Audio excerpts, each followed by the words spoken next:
El Evangelio según Marcos, capítulo 9, y vamos a leer desde el versículo 14. Evangelio según Marcos, capítulo 9 y versículo 14. Estoy leyendo en la versión de la Biblia de las Américas por si hay muy pequeñas diferencias. Dice Marcos 9, 14, cuando volvieron a los discípulos vieron una gran multitud que les rodeaba y a unos escribas que discutían con ellos. Enseguida, cuando toda la multitud vio a Jesús, quedó sorprendida y corriendo hacia él le saludaban. Y él les preguntó: ¿qué discutís con ellos? Y uno de la multitud le respondió: Maestro, te traje a mi hijo que tiene un espíritu mudo, y siempre que se apodera de él lo derriba y echa espumarajos y cruje los dientes y se va consumiendo. Y dije a tus discípulos que lo expulsaran, pero no pudieron. Respondiéndoles el Señor dijo: generación incrédula, ¿hasta cuándo estaré con vosotros? ¿Hasta cuándo os tendré que soportar? Traédmelo. Y se lo trajeron. Y cuando el espíritu vio a Jesús, al instante sacudió con violencia al muchacho, y éste cayendo en tierra se revolcaba, echando espumarajos. Jesús preguntó al padre, ¿cuánto tiempo hace que le sucede esto? Y él le respondió: desde su niñez. Y muchas veces lo ha echado en el fuego y también en el agua para destruirlo. Pero si tú puedes hacer algo, ten misericordia de nosotros y ayúdanos. Jesús le dijo: ¿cómo si tú puedes? Todas las cosas son posibles para el que cree. Y al instante el padre del muchacho gritó y dijo: creo, ayúdame en mi incredulidad. Cuando vio el Señor que se agolpaba una multitud, reprendió al espíritu inmundo, diciéndole: espíritu mudo y sordo, yo te ordeno, sal de él y no vuelvas a entrar en él. Y después de gritar y de sacudirlo con terribles convulsiones, salió, y el muchacho quedó como muerto, tanto que la mayoría de ellos decían: está muerto. Pero Jesús, tomándolo de la mano, lo levantó, y él se puso en pie.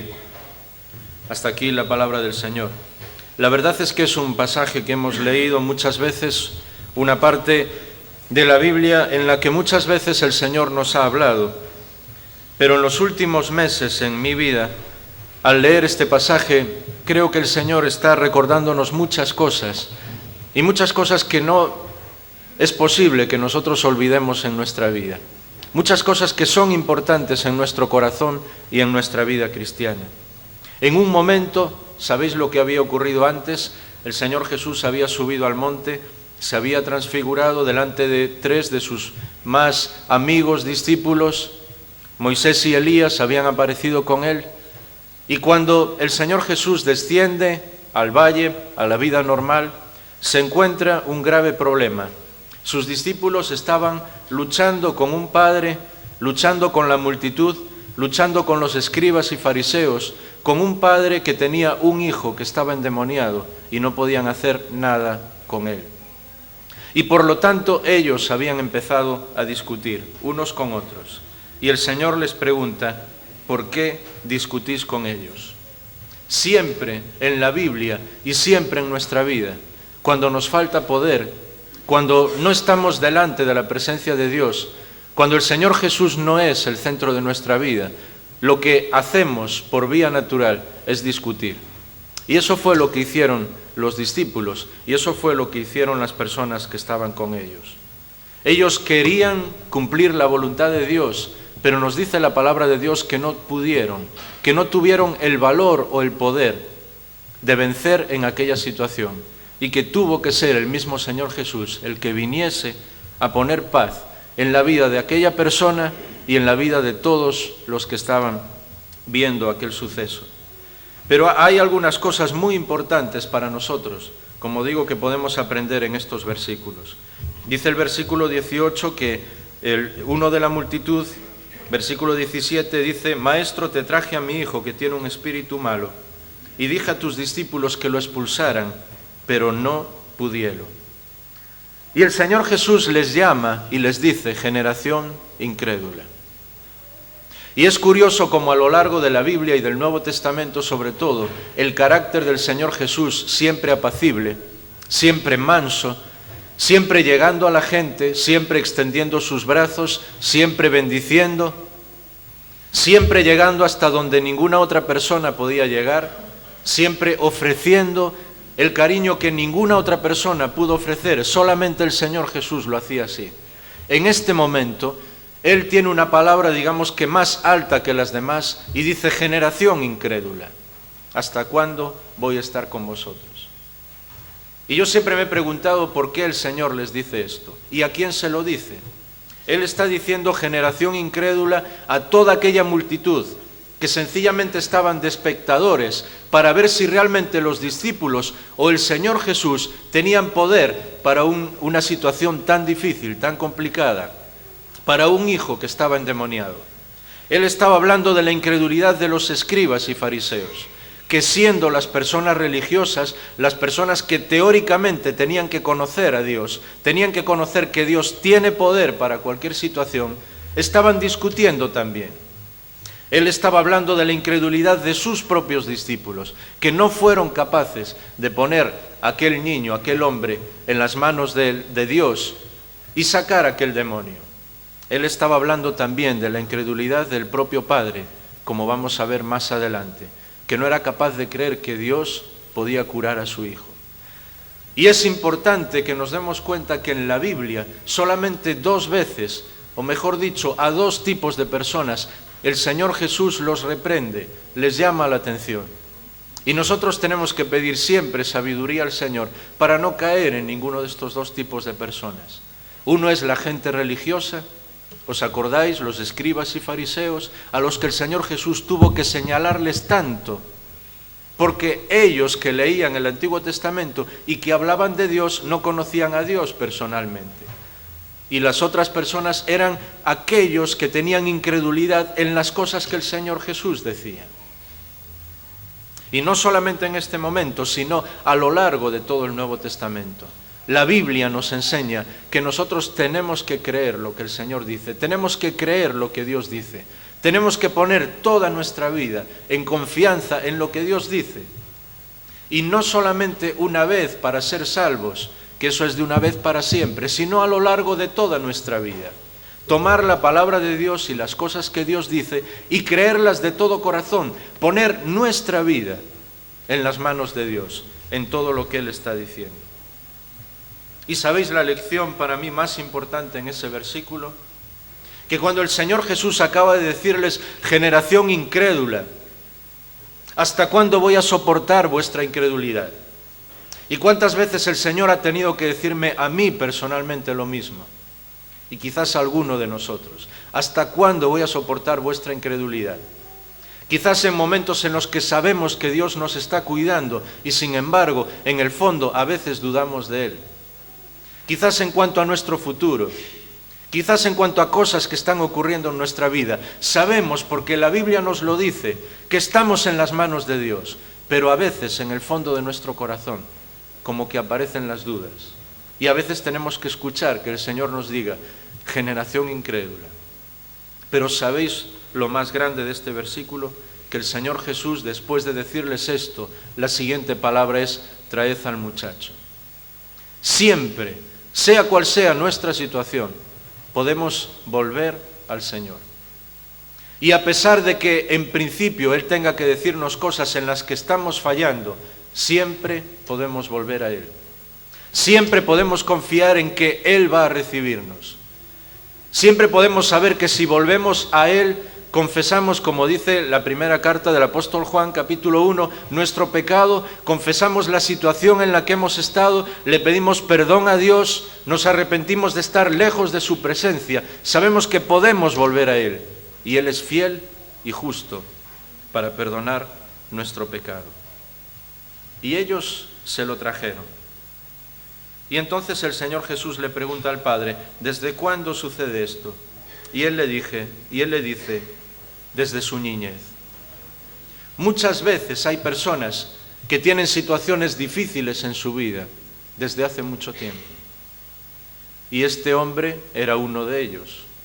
Su hijo estaba en esta situación desde muy niño. Pero quizás nunca antes había traído a su hijo delante de la presencia de Dios. A veces hay situaciones en nuestra vida que nosotros no entendemos, Y a veces pasan meses antes de que seamos capaces de ponernos de rodillas delante del Señor y decirle: Señor, aquí está este problema, aquí está esta situación, aquí está lo que yo no puedo hacer, aquí está lo que yo no puedo remediar, y lo pongo en tus manos. Así que otra gran lección en este momento es que no tenemos que esperar tiempo antes de venir a la presencia del Señor. En cualquier momento Él nos escucha. En cualquier momento Él está dispuesto a cambiar nuestra vida. En cualquier momento Él está dispuesto a poner su mano en cualquier situación de nuestra vida. ¿Y sabes lo que el Padre le contesta? Dice: mira, esto ha pasado desde la niñez. Si tú puedes hacer algo. Y ese ya es el colmo, digamos, de la incredulidad de este padre. Decirle al Señor: si puedes hacer algo. ¿Cuántas veces hay personas que conocemos, que hablan con el Señor y quizás le dicen así: si puedes hacer algo en mi vida? Y el Señor le contesta: ¿cómo? Si puedes. Todas las cosas son posibles al que cree. Y esas son exactamente las mismas palabras que el Señor nos está diciendo a cada uno de nosotros en nuestra vida, en cada día de nuestra vida. Todas las cosas son posibles al que cree. Y no tanto las cosas extraordinarias o sobrenaturales en las que a veces pensamos que Dios con su poder también a veces puede hacerlas, pero sobre todo las cosas de cada día, nuestra vida diaria, nuestro andar en el mundo, nuestra manera de comportarnos, nuestro creer en el Señor, en que Él nos va a ayudar, en que Él nos va a dar poder, en que Él nos va a dar gracia para vencer cualquier situación, para vencer cualquier tentación, para vivir tal como Él quiere. Todas las cosas son posibles al que cree. Eso es lo que el Señor Jesús estaba diciéndole a este padre. ¿Y sabéis lo que el padre hizo? Dijo: creo, ayúdame en mi incredulidad. Por primera vez fue sincero.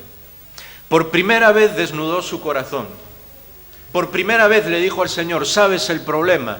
Yo sé quién eres. Yo sé que eres Dios mismo, que puedes hacer este milagro, pero ayúdame porque yo soy un incrédulo.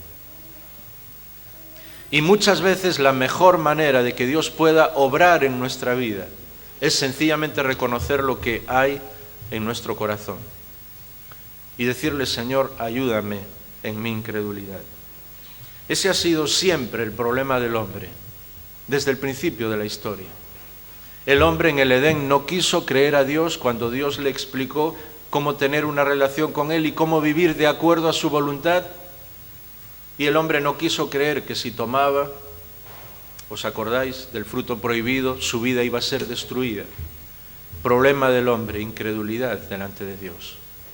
A lo largo de toda la historia con el pueblo de Israel, Dios le estaba prometiendo muchas cosas al pueblo de Israel, les había dado su palabra, les decía exactamente lo que iba a ocurrir en el futuro, pero el pueblo de Israel no quiso creer a Dios, no quiso creer lo que Dios les estaba prometiendo.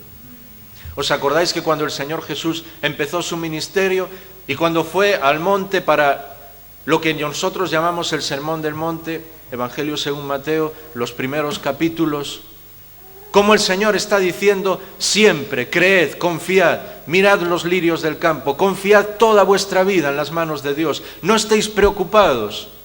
Lo contrario a la creencia siempre es la preocupación.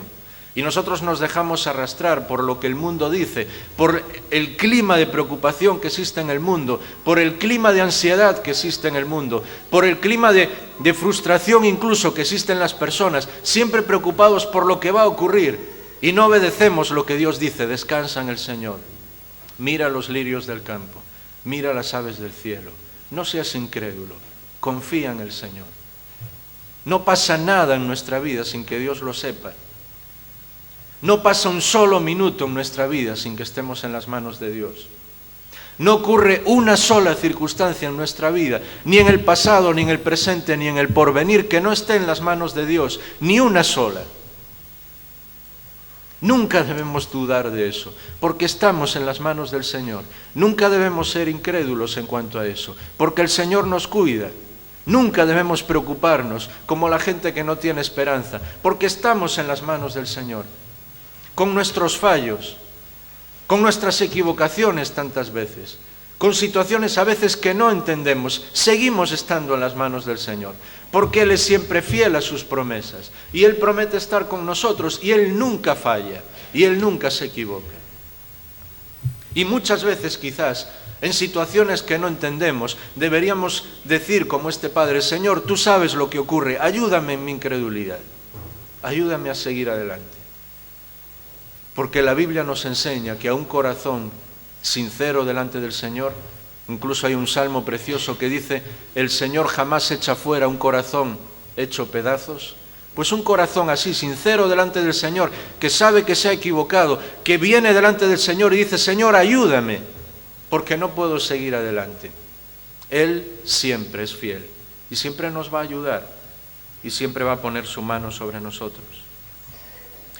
¿Y sabéis lo que ocurrió? Versículo 26, cuando el Señor Jesús, versículo 25, le dice al espíritu inmundo, al espíritu del mal: espíritu mudo y sordo, yo te ordeno, sal de él y no vuelvas a entrar a él. Y después de gritar y sacudirlo con terribles convulsiones, el muchacho quedó como muerto, tanto que la gente pensaba que estaba muerto. Esta es una de las grandes lecciones de este pasaje, porque muchas veces nosotros vivimos nuestra vida, y sobre todo cuando somos más jóvenes, pensando que las cosas que el diablo ofrece son muy buenas, o por lo menos son bonitas, o son más agradables que lo que Dios ofrece. Y eso es la mayor mentira que el diablo ha metido en nuestra mente y en nuestro corazón. Todo lo que Él ofrece es solo muerte, nada más. Cualquier cosa que Él nos da, aunque tenga una apariencia muy buena en principio, solo nos va a llevar a la muerte. Y cuando el diablo tuvo que obedecer al Señor Jesús, porque el Señor tiene más poder que ningún otro principado o potestad, tanto aquí en las tinieblas, en las alturas, en cualquier lugar, el Señor es el Señor del universo. El diablo dejó al muchacho como muerto. Y nosotros vemos muchas personas en el día de hoy que viven, pero viven como muertos, porque han creído en el engaño del diablo, han creído que Él puede dar vida. Y recordáis las palabras del Señor en Juan capítulo 10, versículo 10, el diablo, el ladrón, viene para matar, robar y destruir. Eso es lo único que puede hacer. Y cualquier persona que cree o que crea que puede estar viviendo su vida cristiana y siguiendo algo de lo que el diablo le dice, permíteme decirte, aunque me veas quizás con menos años o con más años, que lo único que el diablo va a dar es robar, matar y destruir. Nada más que eso, aunque tenga una apariencia muy buena al principio. Pero la lección importante para terminar y la clave es el versículo 27, y con esto terminamos. El muchacho estaba como muerto. Y así hay muchas personas en el día de hoy. Yo no sé si hay aquí alguna persona, alguien que no sea creyente, que está en la misma situación que este chico, como muerto. O alguien que realmente sea del Señor y por circunstancias de la vida el diablo te haya engañado y ahora esté derrotando tu vida y dejándote casi como muerto, como sin ganas de seguir adelante. Dice la palabra del Señor que Jesús, primero tomándolo de la mano, y después literalmente dice, lo levantó y él se puso en pie. No hay ninguna situación en la vida, la Biblia nos lo enseña, en la cual nosotros creamos estar tan lejos de Dios que Él no pueda tomarnos de la mano. Cuando cualquier persona viene con un corazón roto delante de Dios, con un corazón arrepentido, con una vida necesitada de ser cambiada, con una vida que no sabe qué hacer con ella, siempre, la Biblia nos dice que Dios es capaz de tomarnos de la mano y levantarnos. No existe tal cosa como vivir la vida cristiana siempre derrotado. A veces hay situaciones en la vida que nos hacen estar así, pero yo pido al Señor que sea solamente por momentos y que seas quien seas, Dios toque tu corazón esta mañana, no por lo que yo pueda decir, sino por lo que la Biblia dice, para poner tu vida en las manos del Señor y decir, Señor, tú sabes lo que está pasando en mi vida, toma mi mano y levántame, por favor. Yo quiero creer en ti, ayúdame en mi incredulidad, toma mi mano y levántame. Y sabéis, la Biblia nos enseña que todo es la gracia de Dios, que todo es la mano de Dios, que todo es el poder de Dios. Él tomó de la mano y lo levantó. Pero nos dice al final, como el último paso, como para enseñarnos algo muy importante, que el chico también se puso en pie. A veces nosotros estamos en muchas situaciones, incluso en nuestra vida espiritual. Sabemos que Dios tiene poder para levantarnos, sabemos que Él nos da gracia para levantarnos, sabemos que Él va a tomar nuestra mano y nos va a hacer vivir una vida nueva, pero no queremos ponernos en pie. Y quizás nos gusta nuestra tristeza. Quizás nos gusta que la situación en la que estamos pasando es una situación difícil y nos gusta estar tristes. Y no nos damos cuenta que Dios quiere levantarnos y ponernos en pie. O quizás nos gusta nuestra amargura. Alguien nos ha hecho mal, y ocurre esto muchas veces en muchas iglesias. Alguien nos ha hecho mal y entonces nos amargamos y queremos vivir para siempre con esa amargura. Y el Señor quiere levantarnos, quiere tomarnos de la mano, renovar nuestra vida, volvernos a hacer útiles para Él. Pero también quiere que nos pongamos en pie, que no nos quedemos siempre tirados. O con nuestro miedo. Tenemos miedo de lo que la gente piense, miedo de lo que puedan decir los demás, miedo de lo que digan los no creyentes cuando les hablamos del Señor, miedo de lo que gente interprete mal en la iglesia cuando servimos al Señor, miedo. El Señor pone su mano en nosotros, nos levanta, pero nosotros también tenemos que ponernos en pie, poner nuestro deseo de servirle. Decirle, Señor, quizás yo valgo muy poco, quizás yo tengo muy poco, quizás he estado mucho tiempo caído o caída, pero yo quiero ponerme en pie. Yo quiero ser útil para ti otra vez. Yo quiero con mi incredulidad y con a veces situaciones que no entiendo, servirte en lo que pueda. Yo quiero creerte firmemente. Yo quiero poner mi vida en tus manos. Eso es la vida cristiana. Día a día, momento a momento, cada segundo de nuestra vida. Señor, aquí está mi mano. La única forma en la que yo puedo vivir la vida cristiana es que tú pongas tu mano sobre mí. Y yo quiero hacerlo. Yo quiero levantarme. Yo no quiero vivir siempre apegado a mi tristeza, a mi soledad, a mi amargura, a mis pocas ganas de hacer las cosas, a mi incredulidad, a yo que sé cuántas cosas que tenemos y que no nos gustan, pero en el fondo sí nos gustan. Porque no somos capaces de renunciar a ellas y decirle, Señor, yo quiero abandonar todo y seguirte a ti, servirte a ti en lo que pueda hacer.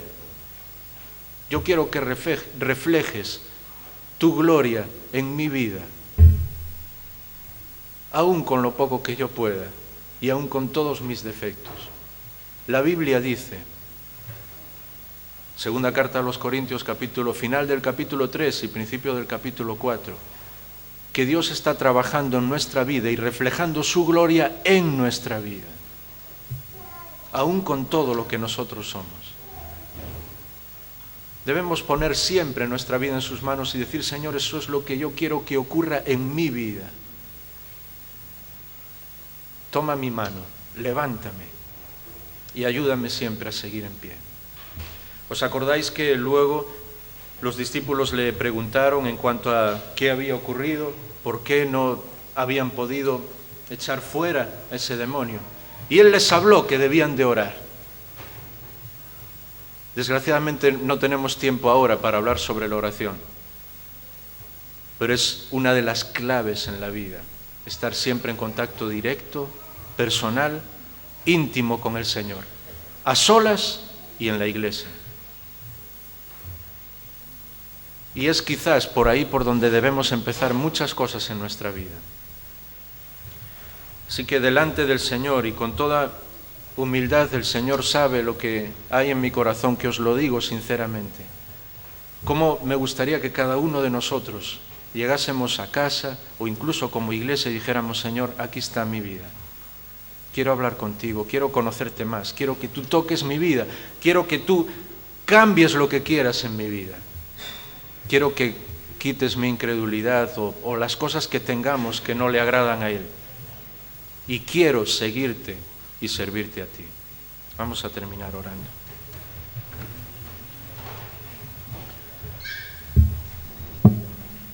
Padre, muchas gracias por tu palabra, porque historias que sucedieron hace tantos años pueden enseñarnos tantas cosas importantes, por lo menos lo hacen en mi vida y